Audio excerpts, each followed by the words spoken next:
Hey, it's Deanna. So most of you that follow me know I have just undergone a really new, amazing procedure called a limbal stem cell transplant.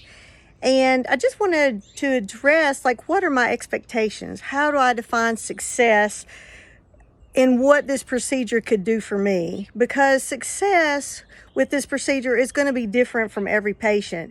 And the reason I'm saying that is this limbal stem cell transplant is designed to help specifically the disease I have in my cornea. So I think of the cornea of the eye kind of like the windshield of your car.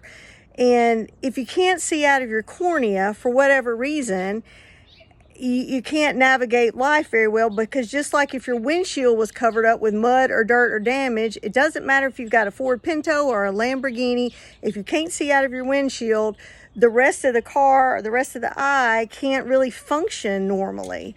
So for me, this limbal stem cell transplant will address specifically the disease in my cornea. But I have other pathologies. I have glaucoma, I have uveitis. I've lost a lot of my visual field due to these other parts. So since my eye has way more pathologies than just the cornea, I have to be realistic. This hopefully, number one for me, will mitigate some of the pain. So stem cell deficiency creates a very painful eye at times. And about this time last year, I was having so much pain that really I had a serious conversation with my ophthalmologist. Like, if we cannot get past this, the eye is it's going to have to be removed, because even though I'm afraid to live with zero vision, I know I don't have a lot now, but you can do a whole lot with a little bit. And if you have a low vision friend, you know what I mean. Or if you are low vision. But I know that I can live a full life with total blindness, but I was at the point last year where I knew I could not live a full and productive life in that kind of pain. So for me, the main reason I opted to try to go with this procedure, despite all the pretty strong anti-rejection meds, was to retain that little bit of vision I have, but mainly to control the pain.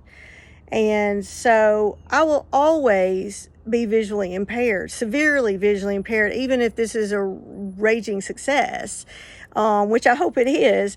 At the most, I might gain a little bit of vision just coming from my corneal disease.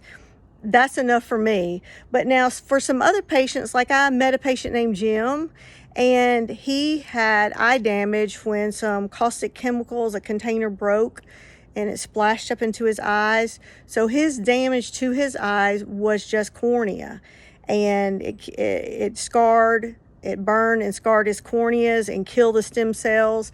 And so for Jim, guess what? His definition of success probably will be approaching normal vision, because he doesn't have other eye pathology. So anyway, I think I am just very pleased that I have found a doctor that can do this for me. And if I can be comfortable and retain just a little bit of usable vision, I am going to be so thrilled that I had this done.